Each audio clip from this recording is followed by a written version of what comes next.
Está começando agora o Crosscast, o podcast da Cruz. A teologia da cruz ao alcance de todos. A apresentação, Pastor Carlos Elias de Souza Santos. Produção, Ministério de Comunicação da Primeira Igreja Batista de Campo Grande, Rio de Janeiro.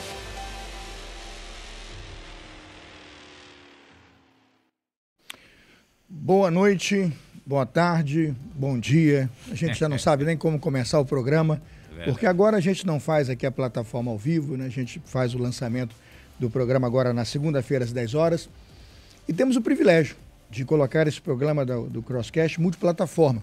Você pode assistir e participar onde você quiser, no YouTube, no Spotify, né? Em qualquer uma das nossas plataformas de vídeo ou de áudio, você é abençoado. Seja bem-vindo então, né? No horário que você está ouvindo e participando desse episódio, o episódio 65 do nosso Crosscast. O episódio 65 é um episódio, da minha opinião, inédito aqui. Nós não fizemos nada até agora nessa área e eu quero até me desculpar com o pessoal da teologia, com a nossa audiência, que sabe que nós trabalhamos com um programa para trabalhar e abordar temas teológicos. E a pergunta, talvez, que não queira calar na mente de alguns convidados é: por que ainda não fizeram? Porque faltou o tempo do nosso host aqui para conseguir uma pessoa capaz e, consequentemente, com condições de fazer o projeto, e também as pautas que foram surgindo na agenda dos convidados não eram deste assunto.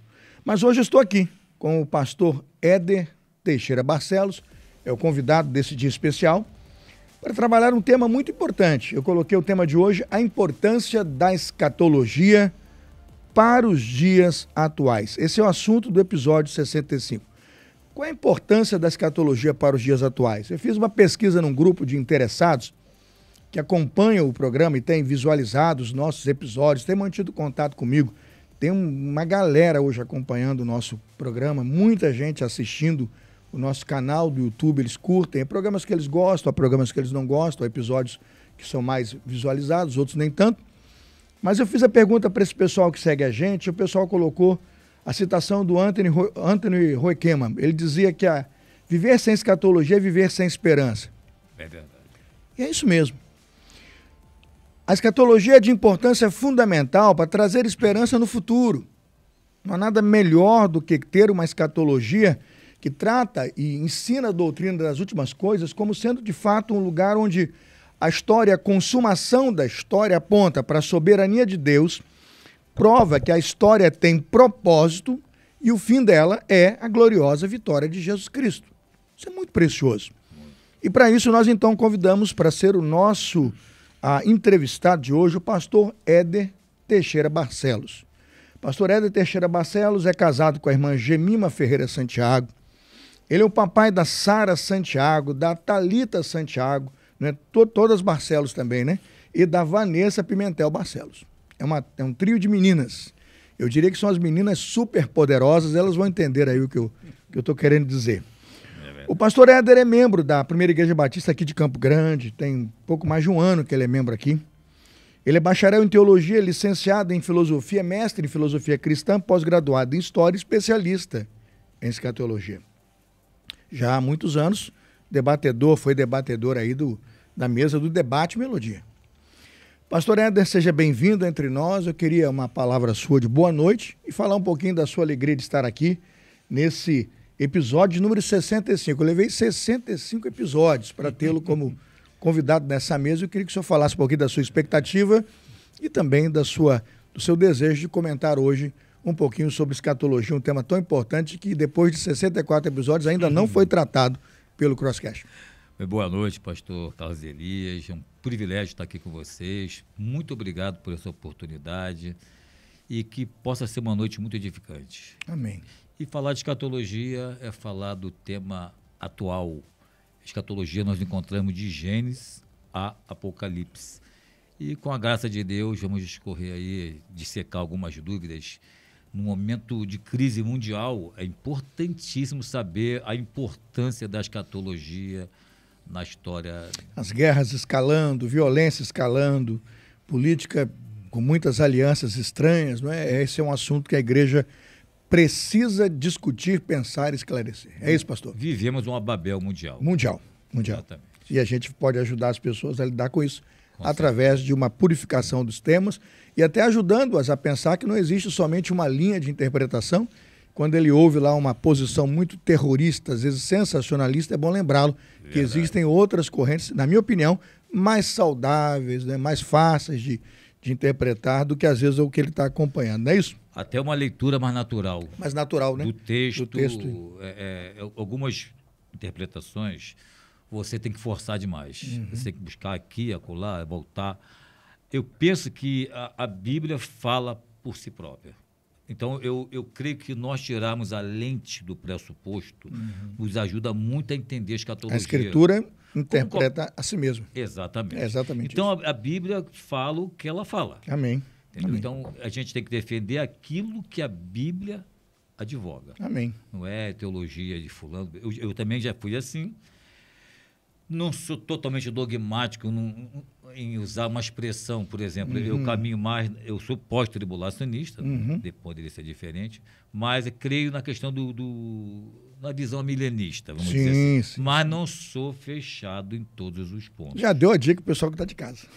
Já sabemos para onde vai caminhar o debate. Quem está ouvindo aí, com certeza, tem um conhecimento bom aí do que estamos tratando aqui hoje. Com certeza, Amém. Um pós-tribulacionista com simpatia pelo milenismo é algo que eu quero ouvir bastante e entender como é que conjuga isso aí. Pastor, nós vamos orar, pedir a bênção de Deus, nosso Pai. Já a seguir, iniciamos com o primeiro bloco. Nosso ouvinte fica ligado, nós fazemos um programa com 3 blocos, serão 2 perguntas apenas por cada bloco. Amém. E no final pretendemos ter ajudado o nosso ouvinte. Quem está em casa pode agora fazer a gentileza, antes da gente orar, de seguir a gente no canal do YouTube. Siga-nos aí no canal, né? No canal do YouTube a gente tem que ativar, né? Isso, ativar o sininho e marcar lá inscrever. Tem que se inscrever no canal. Se você não se inscreve no canal, a gente não fica sabendo quem é o nosso espectador, quantos estão acompanhando o projeto que estamos desenvolvendo. Então pedimos para você se inscrever e ativar o sininho da notificação, para você receber em casa, no seu celular, a notificação quando o nosso programa vai para o ar.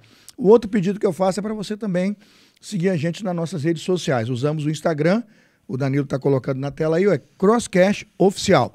Vai passar aí a maneira de você se inscrever no YouTube, também imediatamente a maneira pela qual você vai seguir a gente no Instagram. Se você nesse momento está assistindo agora aí essa plataforma, dá um jeitinho de mandar uma postagem lá no nosso Instagram, marca a gente numa mensagem compartilhada do seu Instagram para a gente saber que você está interagindo imediatamente com o nosso programa de hoje. Pastor Éder, eu vou orar e depois iniciamos o nosso debate dessa noite. Vamos orar. Bondoso Deus, amado Pai, nós entregamos neste momento esse encontro nas Tuas mãos. Um encontro desafiador da escatologia, mas um encontro muito espiritual e abençoado, porque é a escatologia nos dias atuais. Como é importante, como será seguro para cada um de nós sabermos que temos propósito, que temos uma visão de mundo que caminha não para o caos, mas para uma ordem, para um encontro com o Seu Redentor, para a salvação e redenção da humanidade. Assim nós oramos, assim cremos, pedimos a Tua bênção e proteção e direção. Na pessoa e na presença do Seu Santo Espírito estamos e oramos no nome de Jesus. Amém. Vamos lá, pessoal, primeiro bloco. Crosscast, o podcast da Cruz. Pastor Éder, com a esperança da volta de Cristo, e como que a esperança da volta de Cristo deve influenciar nossas prioridades diárias? Uma pessoa que tem esperança de que Jesus vai voltar, ela tem as suas prioridades diárias modificadas, a sua escatologia e a sua linha escatológica modifica a sua existência e vivência aqui hoje? Eu acredito que a forma que você interpreta as profecias que falam acerca do retorno de Cristo, dependendo da leitura que você faça, te traz uma certa tranquilidade. Sim. Primeiro que o mundo não está seguindo ao léu, que há uma determinação de Deus para todas as coisas e a esperança da igreja é a volta de Cristo. A despeito do que você continue fazendo aqui na tua vida secular, a nível de estudo, de família, de propósito, o cristão, o vigiar no contexto bíblico e orar, que é muito importante, Sim. é você estar almejando e desejando a volta de Cristo. Você pode, você almeja, você tem desejos, tem sonhos, tem planos, mas tudo isso não tem relevância diante do retorno de Cristo. Então, a forma com a qual eu interpreto as profecias me traz tranquilidade e saber que a hora que ele retornar será infinitamente melhor do que tudo que nós temos aqui. Uhum. O grande Jürgen Mortimer, ele faz uma citação que eu acho interessante, pastor. Ele diz assim: a escatologia é a esperança que se projeta no futuro, mas que transforma radicalmente o presente. Só acredita que alguém que tem esperança no futuro tem, então, a sua existência presente, eu diria, visivelmente modificada. É isso? Sim, porque a esperança em Cristo, ela promove em minha vida uma vida de santidade. Eu me torno obediente à palavra de Deus e, evidentemente, sendo a minha vida santa, eu levo também qualidade de vida para os outros. Sim. Aliás, pastor Carlos Elias, o propósito da lei moral em nossos corações é com que o ser humano possa conviver com o outro. Então, eu respeitando aquilo ali, eu exteriorizando o caráter santo de Deus na minha vida, eu levo qualidade para o próximo. Não tenha dúvida. Se eu amo a Deus e tenho que amar a Deus sobre todas as coisas e ao próximo como a mim mesmo, eu estou cumprindo, na verdade, diz o Evangelho, observando e procurando cumprir toda a lei. Isso modifica. Exatamente. Né? O relacionamento do homem com Deus e do homem consigo mesmo. Né? Totalmente. O grande John Stott dizia o seguinte: a volta de Cristo é a bendita esperança que deve manter a igreja vigilante e santa. O indivíduo que pensa na volta de Jesus e aguarda com esperança a sua volta, vive mais vigilante, com certeza e com mais santidade. Sim ou não? Com certeza. Não tenha dúvida. Como eu disse, a evidência da minha fé em Cristo é a minha vida em santidade. E isso sempre desejando, pastor Carlos, que Cristo retorne, que é o momento glorioso da igreja. Agora, a nossa diferença em relação a algumas visões é que Cristo não vem como ladrão para a igreja. Ora, o ladrão é alguém que ninguém quer recebê-lo. A iminência da volta de Cristo é a ideia de que quando ele chegar, é momento de festa. O pastor Carlos Elias, eu tenho um filho que vai para os Estados Unidos. E lá ele fica 4 anos estudando. E ele manda hoje é pelo Zap, né? Mas manda o comunicado que está voltando. Pai, estou voltando. E você, filho, quando é que você volta? Pai, final do mês. Que dia? Não sei. Qual horário? Não sei. E você chega para o teu esposo ou filha. A partir de hoje, vamos deixar o portão e a porta abertas. Preparado. A hora que ele chegar... Ele vai chegar. Ele não é uma chegada como ladrão. A vinda de Cristo é prazerosa. Ele vem como ladrão para aqueles que não o aguardam. É uma chegada indesejada. Então, sim, para o pecador um desespero e momento indesejado. Para a igreja, uma volta pensada, em que a igreja percebe os sinais, isso a gente vê nitidamente na Escritura, e por isso a compreensão na vida de um cristão é abruptamente diferente. Ele verá com muito mais tranquilidade e serenidade, porque a aproximação da vinda do Redentor é para a igreja a sua maior expectativa e a sua melhor esperança. Então, pastor, mas tem certas linhas de teologia na questão da escatologia, que é a teologia do medo. Sim, a escatologia do medo. Aí são as correntes, né? Exatamente. A gente vai tratar daqui a pouquinho. Exatamente. E são correntes que a gente precisa tratar e algumas delas até orientar o fiel, pelo menos os que nos seguem aqui, a não observar. Porque vão produzir medo, insegurança, incerteza, o que não é a função da escatologia, que é um texto para trazer esperança, propósito e segurança. A promessa da volta de Cristo é esperança, como o senhor citou aí agora. É isso aí. Tem que nos dar alegria e força para perseverar. Pastor, a segunda pergunta do primeiro bloco é a seguinte: o que é mais perigoso para a igreja hoje? Isso é muito importante nós colocarmos para o nosso ouvinte que participa agora. Sim. O que é mais perigoso para a igreja hoje? É um medo exagerado do fim, ter um medo exagerado do fim, ou a indiferença da igreja diante do fim? No sentido de não esperar mais, não pregar mais, não anunciar mais. Eu digo isso em função até de púlpitos que não pregam mais esse tipo de ensino, igrejas que não acham adequado pregar mais esse tipo de mensagem, não é? E é muito mais prosperidade, bens, recursos, herdar esta terra, viver nesta terra, do que aguardar a volta do Redentor. Então a pergunta é essa: o que é mais perigoso? Ter medo exagerado, e aí até estranhei a pergunta, mas veio, ter medo exagerado, e é muito comum por causa de algumas correntes, mas a indiferença, ser totalmente indiferente à volta de Jesus ou ao fim dos tempos. Eu acredito que os dois tipos de pensamentos são nocivos para a vida do cristão. Eu também. Porque se por um lado você despreza e está nem aí para a volta de Cristo, é porque você não crê em Cristo. Você não crê nas profecias bíblicas. Credo. Abandonou a esperança, abandonou a expectativa. Obviamente, tirou os olhos do Redentor. Né? A Bíblia diz, mantendo fixos os olhos nele. A Bíblia diz que devemos olhar para Jesus com os olhos fixos nele. camarada não se preocupa com a volta de Jesus e sua indiferença latentemente revela sua incredulidade. Exatamente. Se não há esperança, se não há credo, se não há... O apóstolo Paulo fala, se depois dessa vida nada mais esperamos, digno de lástima nós somos, né? Exatamente. Pobres nós somos, né? Agora, por outro lado também, eu creio que isso seja medo, o pavor da volta de Cristo. Como Você acredita que o indivíduo sublima isso, esconde isso da sua mente por medo? Por medo. Pode ser. A psicologia pode talvez ajudar a explicar esse fenômeno. Né? Se ele crê em Cristo, é por medo. Agora, o outro lado também dessa preocupação exacerbada que eles praticam, também não traz tranquilidade. Quer dizer, a volta de Cristo é um tormento para você. Tem gente que prega escatologia em tom de ameaça. Exatamente. O lado da escatologia que interessa para alguns pastores de igreja, que eu quero respeitar qualquer pessoa que pregue corretamente, mas mostrar que há mensagem desqualificada, né? Exatamente. Respeito quem prega corretamente, mas há mensagem desqualificada. O camarada impõe à pessoa medo, pânico e pavor. O sermão escatológico de muitas igrejas é fogo e enxofre o tempo todo.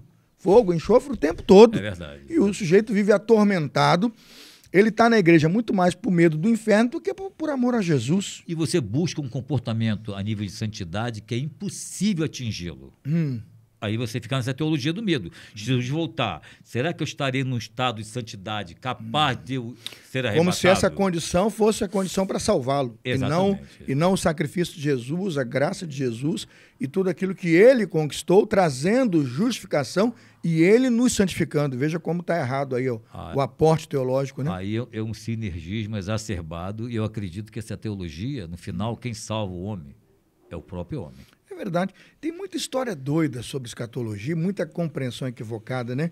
Eu me lembro de uma vez, muito tempo atrás, muito garoto, eu não vou lembrar o nome daquele senhor. Eu estava numa praia, região de Campos, lá para São Francisco da Bapuana. Peguei uma cadeira, fui à tarde, fui pescar lá um pouquinho. Sim. Peixe que é bom, não arrumei nada, estava como o Pedro, né? Decepcionado, pesquei nada, sentei na cadeira. Parou um senhor do meu lado. Eu sou estudante de teologia, ainda era estudante de teologia e tal. Aí, daqui a pouco, o assunto vai, o assunto vem. E ele, religioso, me falou de uma igreja pentecostal aqui, sem qualquer preconceito, apenas destacando o fato dele ter dito isso. Sim. Tá? Não quero aqui evidenciar nenhum tipo de... Não me tenham por mal, apenas é um fato. E, por fim, ele dizendo, eu tomo banho muito rápido. Aí eu chamou a atenção que ele falou aquilo. Mas por quê? Tá doido? Viu Jesus voltar, tá lá no banheiro, nu daquele jeito e tal. Então, eu quero ficar em prontidão. Eu falei, mas como se usar o banheiro ou estar numa condição não fosse digno dele ser redimido ou ser convocado, né? Até porque pode ter um infarto e morrer no banho, quer dizer, coisas do tipo.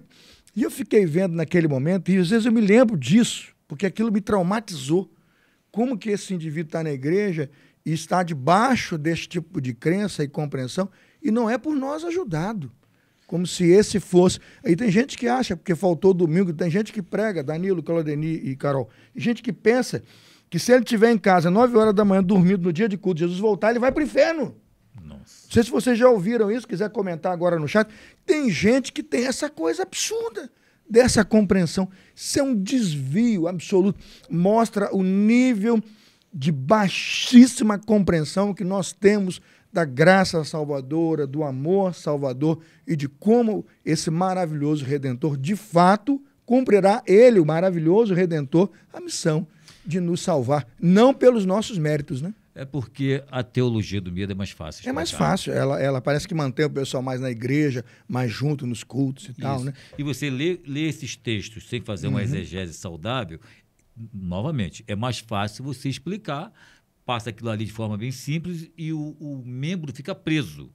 Ele, em vez de desfrutar dessa promessa maravilhosa, que é o retorno de Cristo, ele tem medo. Ele começa a buscar uma santidade, pastor, como eu disse anteriormente, impossível de atingir. Impossível. Então, gera frustração, sentimento de culpa, não tem nenhum tipo de realização, é difícil. E aí você encontra esse crente deprimido, amassado, não satisfeito, vida abundante zero, porque... Que vai desembocado até no aspecto soteriológico também. Também. Se depende o fato de eu subir no arrebatamento, que eles dizem, secreto, que eu até hoje não encontrei isso na Bíblia, mas é o que eles dizem.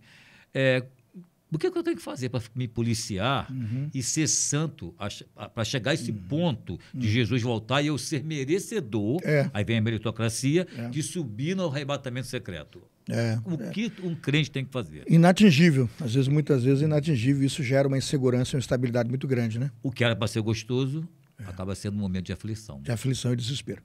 Pastor, maravilhoso. 2 perguntas só, mas eu tenho certeza que o pessoal de casa sentiu aí bastante informação e começou a perceber que sim, as nossas crenças no projeto escatológico, as nossas crenças no estudo da escatologia vão influenciar a maneira e a qualidade de vida que temos como igreja, como cristãos e como pessoas aqui agora. Amém, pastor? Com certeza. Pessoal, vamos terminar agora o primeiro bloco, intervalo, não sai não, desliga não, por favor, ou faz o contrário. Você pega agora o telefone, chama mais alguém para participar desse episódio com a gente, episódio 65. Tá bombando aqui hoje, eu quero que você convide pessoas para ouvir sobre escatologia. Intervalo, Danilo, pessoal, a gente volta já.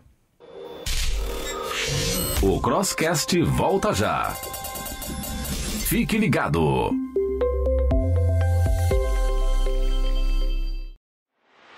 Procurando uma contabilidade? Venha para Ribeiro Brum Contabilidade. Somos especializados há 25 anos contabilizando igrejas. Abertura de empresas, legalização e manutenção de igrejas, declaração de imposto de renda, departamento pessoal, dentre outros serviços. Advocacia trabalhista e previdenciária, inventário, venda e administração de aluguéis de imóveis. Entre em contato.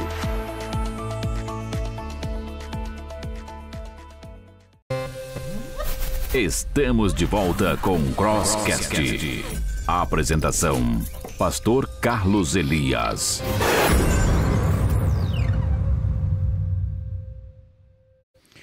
Estamos de volta, privilégio nosso, escatologia, né? E a nossa questão da influência da escatologia em nossas crenças, em nossa conduta, em nossa qualidade de vida nos dias atuais. Já vencemos o primeiro bloco e com muito carinho, pastor Éder, vamos agora para o segundo bloco. Crosscast, o podcast da Cruz. Pastor Éder, falamos um pouquinho sobre as crenças e crenças que geram segurança, propósito e muita esperança, mas falamos sobre crenças e correntes que geram medo, pânico, insegurança. Pastor, pergunta que não quer calar, vem do nosso público ouvinte aqui. Qual corrente escatológica melhor explica os textos bíblicos? Qual seria? A pré-milenista? A pós-milenista ou a amilenista? E aí, pastor, a pergunta é por que essa talvez seja a melhor corrente? Quero ouvi-lo com muita atenção. O pré-milenismo, o histórico, que é o primeiro na história da igreja, ele é saudável, é bom, só que ele acredita que existem 2 ressurreições. A dos salvos, na vinda visível de Cristo, e dos ímpios pós-milênio. O pós-milenismo, como o irmão sabe, caiu muito depois da Reforma Protestante, quando houve aquele ânimo das missões e agora vamos conquistar o mundo para Cristo, vamos cristianizar o mundo e foi decepção. Para quem está em casa só ajudando, o pós-milenismo prega a volta de Jesus num grande triunfo da igreja, não é? No clímax. Uma igreja triunfante, uma igreja crescente, onde o evangelho vai explodir na pregação da igreja, aí ele vem para coroar tudo isso. Que o mundo seria cristianizado e a maioria das pessoas estariam com a fé em Cristo, então... Mas só que isso é antibíblico, na minha visão. E a Bíblia fala em sofrimento, perseguição, a igreja a história da igreja comprova isso. É perseguição e tribulação. E o amilenismo entende...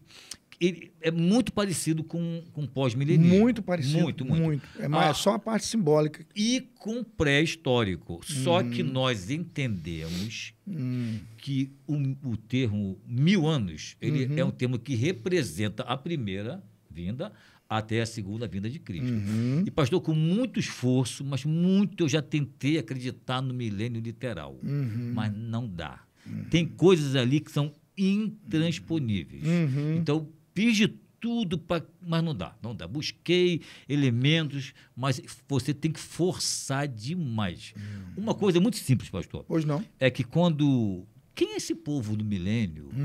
Que Jesus vem, na visão milenista, estabelece o seu reino agora, ele com todo o poder de Deus. Quem é esse povo ímpio que eles terão corpos corruptíveis?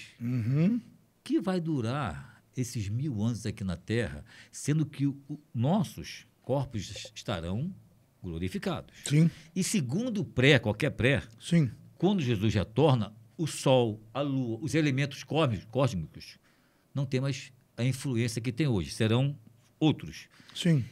Esse corpo que eu tenho, que o senhor tem, depende do Sol, depende da Lua, todo esse Quimicamente sistema, ele reage a esse ecossistema. o ecossistema, exatamente Sim, o que eu ia falar. Se não existe mais isso, e essas pessoas terão corpos corruptíveis, como é que eles vão viver? Perguntar Por para o isso- nosso pessoal aí de casa, o pessoal que defende o pré-milenismo. Por isso que eu tentei, mergulhei. Outra coisa, Zacarias capítulo 14, Sim, sim. verso 16, Texto clássico para isso. diz que as nações irão, né, os respeitando a linguagem que o povo de Israel limitadamente poderia entender. Sim, Que iriam de ano em ano às festas dos tabernáculos para homenagear o Rei dos Reis, Senhor dos Senhores, Jesus Cristo. sim. Mas Apocalipse 20, verso 7, já disse ao contrário. Sim. As nações vão guerrear contra o rei. E é isso que o texto escatológico diz. E todo pré defende a ideia de que Isaías 65, 17 e Zacarias 12, 13 e 14 é o milênio. Só que tem uma Que coisa está baseado em Apocalipse 20. Só que Apocalipse 21 é correlato com Isaías 65, 17, que é novo céu, nova terra. Ué, no milênio não tem novo céu, nova terra.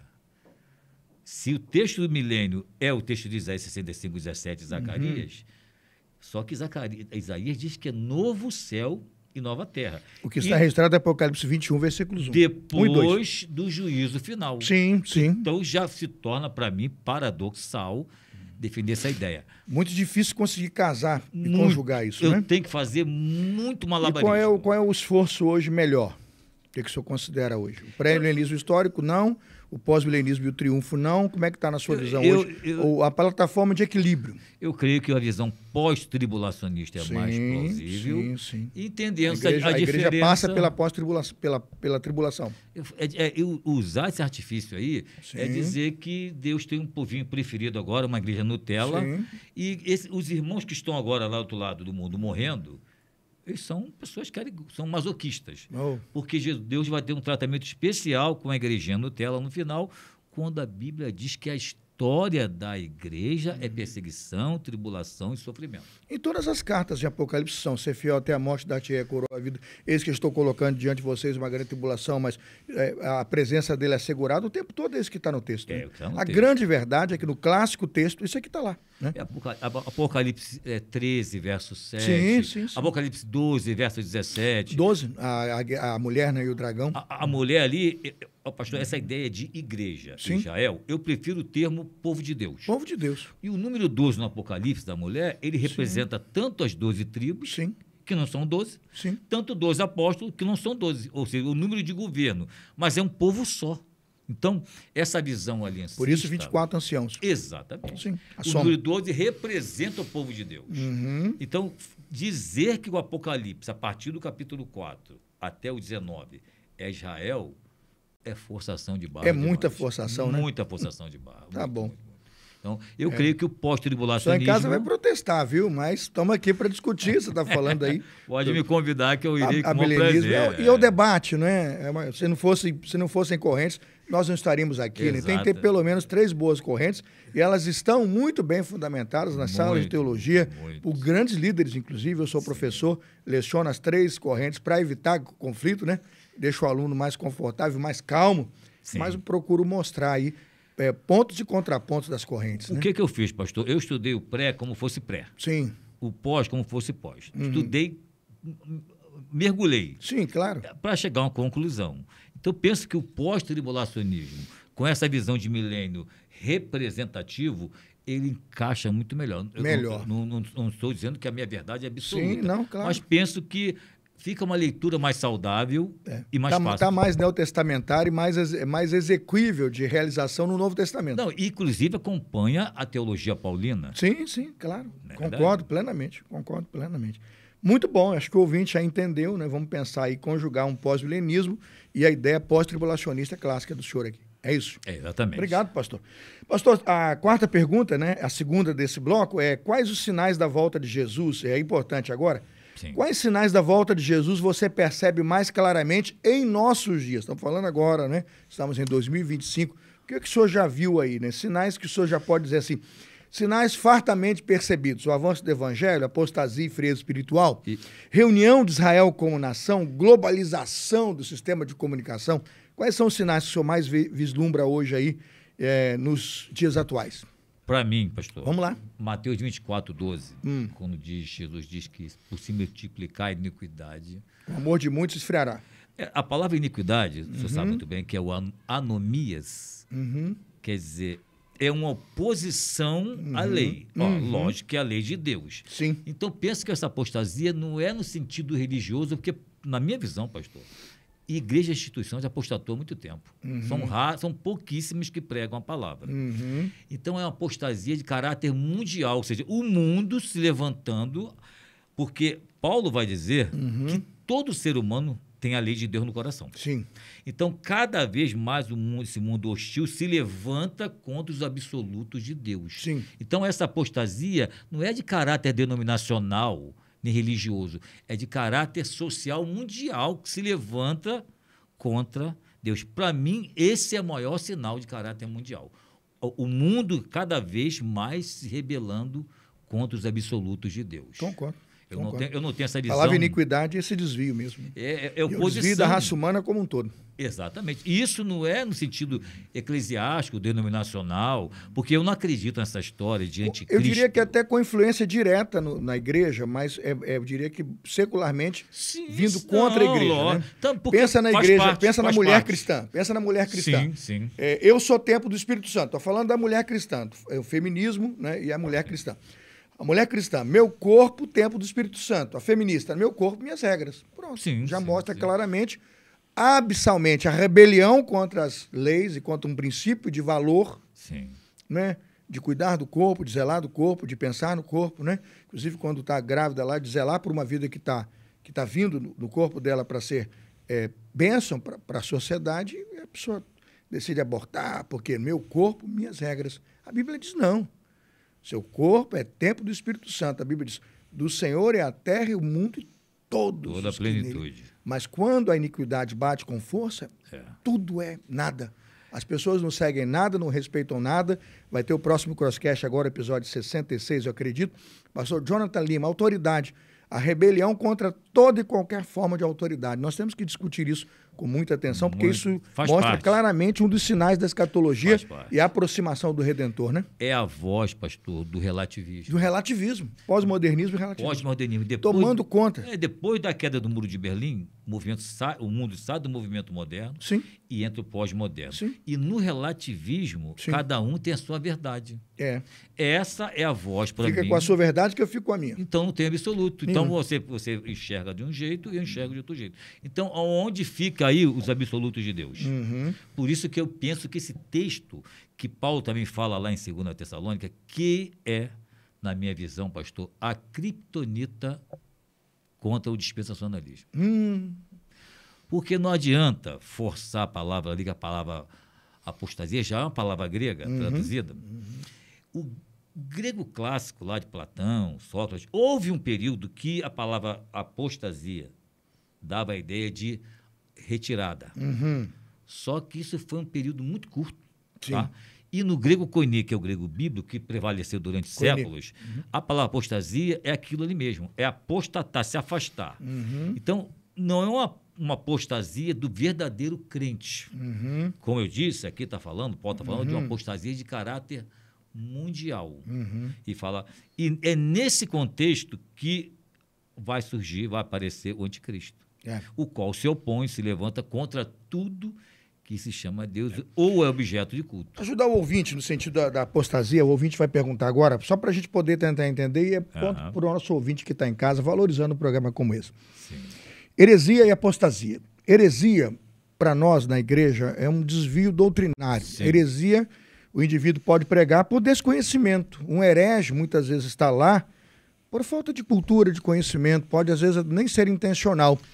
Eu tenho 55 anos, dos meus 25 aos 55, já se passaram 30 anos aí, vou pensar da minha formação, eu olho sermões e estudos, irmãos que estão aqui no estúdio me ouvindo, peço perdão aos irmãos, eu já mencionei coisas que eu tenho que voltar atrás, porque eu não tinha a profundidade, a dedicação e a capacidade que tenho hoje à luz da Escritura Sagrada. Eu olho um videozinho lá, eu estou magrinho, meus 60 quilos, mas não era só falta de peso em quilos, não. Faltava peso no conteúdo. E quando eu vi a fala, meu Deus, apaga isso, porque eu não posso mais dizer isso. A minha capacidade interpretativa, meu conhecimento bíblico, me permite dizer que isso beira a heresia. Digo de mim, para não afetar ninguém que está em casa. Então, um herege, muitas vezes, é isso. Sim, sim. Esse herege tem reparação, como eu acredito que eu estou reparando os meus erros do passado e venho melhorando mais assertivamente. Mas, pastor, isso é heresia. Um desconhecimento, um erro, me arrependo, melhoro e corrijo. Apostasia, não. Apostasia é a persistente e consciente prática do desvio. Deliberado. Por isso já condenado. A Epístola de João chega a dizer que nós nem devemos orar por tais pessoas. Sim, Imagina? Sim. A carta diz isso. Sim, sim. Então, pastor, é muito importante colocar a palavra apostasia. O senhor foi na mosca aí no tema, que apostasia é um desvio deliberado e consciente de alguém que sabe o que está fazendo e está desvirtuando a igreja, o caminho do Senhor. Este já está condenado. E não traz a ideia de um cristão que apostatou. Sim. O apóstolo João, na sua primeira epístola, capítulo 2, verso 18, ele menciona os anticristos e diz claramente que aqueles que eles saíram do nosso meio, o senhor conhece muito bem, entretanto nunca foram dos nossos, porque se tivesse sido dos nossos, não teriam saído. Teriam permanecido conosco. Mas todos eles se foram para que ficasse manifesto que nenhum deles é dos nossos. Então, a Bíblia é repleta. Como a porca volta à lama, o cão ao vômito. Exatamente. Esses são. Agora, segundo Tessalônica, como eu disse, é a criptonita. Porque o assunto ali é a volta de Cristo. E diz que isso não acontecerá sem que primeiro venha a apostasia e seja manifesto o homem da iniquidade. Então, é uma prova cabal de que a igreja passará pela grande tribulação. Eu não sou masoquista, não, pastor. Sim. Quisera fosse diferente. Sim. Mas é Bíblia. A Bíblia está falando, né? É Bíblia. Usar Apocalipse... A Bíblia fala que por causa dos que são dos santos, os dias serão abreviados. Mateus a presença deles está... Não, ele diz, visível a presença deles ali. E ele diz que haverá uma tribulação como nunca houve desde o princípio que Deus criou, e jamais haverá outra igual. E se o Senhor não tivesse abreviado aqueles dias, ninguém se salvaria. Mas tem um detalhe, pastor. No verso, se não me engano, 24, ele diz... Olha, porque surgirão falsos cristos e falsos profetas operando grandes sinais e prodígios para, se possível, enganar os próprios eleitos. Se possível. Mas ele diz, ficai vós apercebidos, tudo vos tenho predito. Agora, uma pergunta que eu faço, pastor, é o seguinte, é o senhor que está fazendo, tá? Mas será que Jesus esqueceu de falar do arrebatamento secreto? Será que Jesus esqueceu de falar do milênio? Importantíssimo na história da igreja. Jesus esqueceu, porque a pergunta dos apóstolos é: quando sucederão essas coisas? Que coisas? A destruição do templo, a tua vinda e o fim do mundo. E Jesus vai falar ali, vai alternar, vai e volta. Cadê o milênio? Aonde está o arrebatamento secreto? Pelo contrário, ele fala, Mateus 24, 29, logo em seguida a tribulação daqueles dias. Aí ele vai dar os efeitos cósmicos, fenomenológicos da volta dele. Então, está claro, Jesus, palavra de Jesus.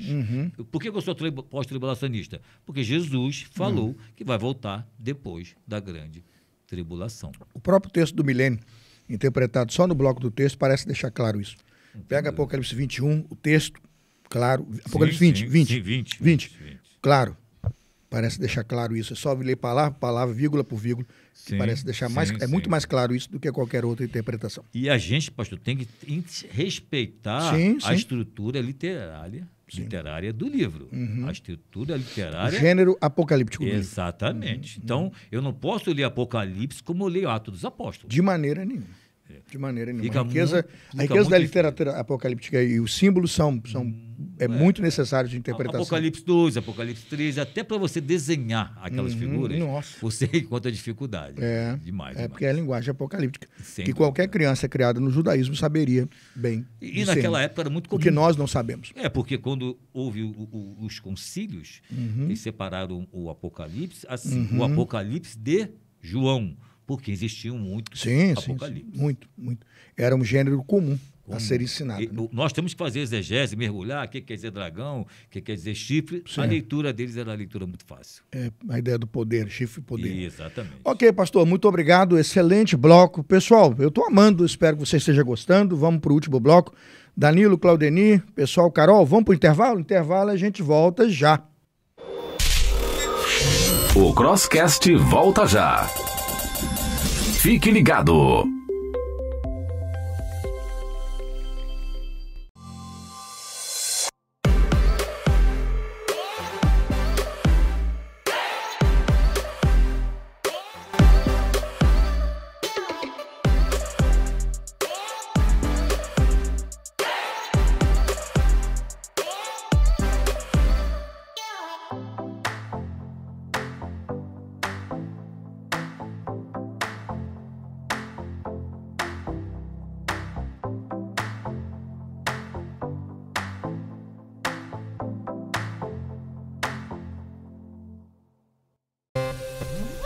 Estamos de volta com o Crosscast.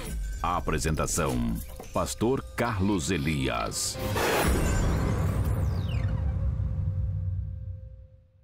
É isso aí, pessoal. Como é o tema de hoje, escatologia, né? Tá chegando no fim. O programa tá chegando no fim. Uma pena. O pastor Éder tá vibrando com um sorriso lindo aqui no rosto, que ele gosta do negócio. Deu para perceber que ele gosta mesmo de um boxe com o diabo, aí lutar com o diabo, com um tema bom, purificando, né? As doutrinas, mas não deu, pastor. Não dá para fazer muito mais também. O pessoal tem que trabalhar. Quem assiste tem aquele tempinho. Tem gente que assiste a velocidade 2, porque, ó, o mundo gira, ó, rápido, né? Tem gente que assiste, botaram lá no comentário. Tô assistindo a velocidade 2 porque eu tenho que ver tudo e não tem pouco tempo. Falei, meu Deus, imagina se entende tudo, né?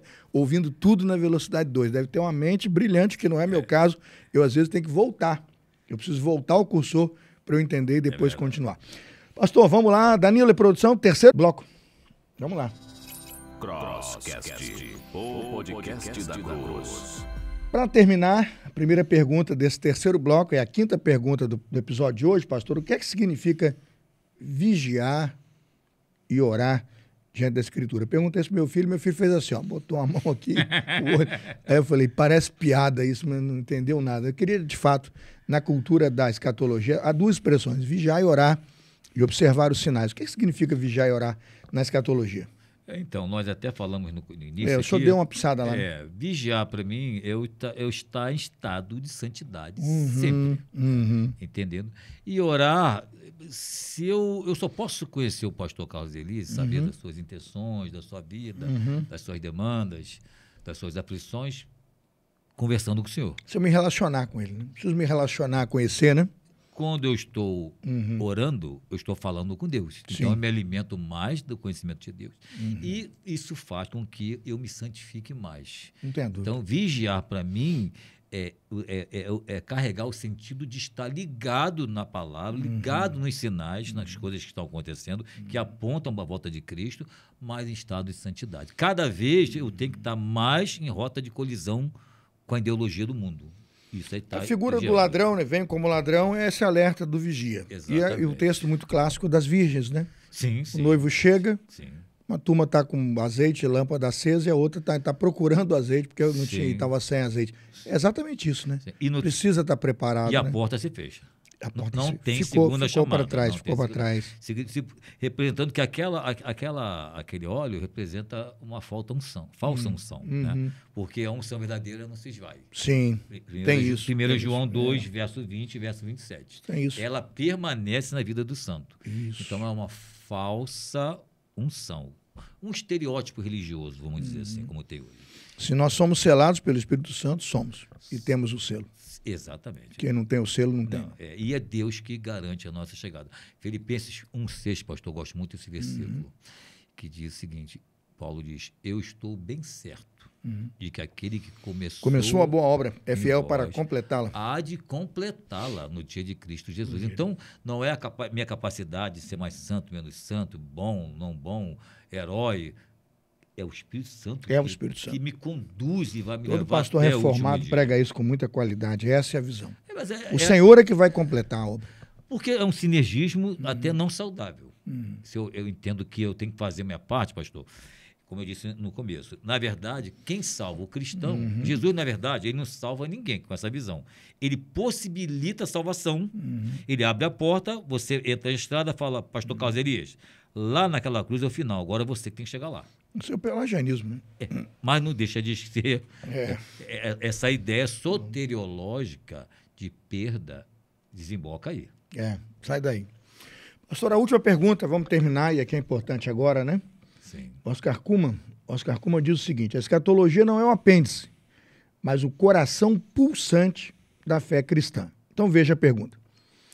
Como falar de esperança escatológica em um mundo marcado por guerra, crise e injustiça?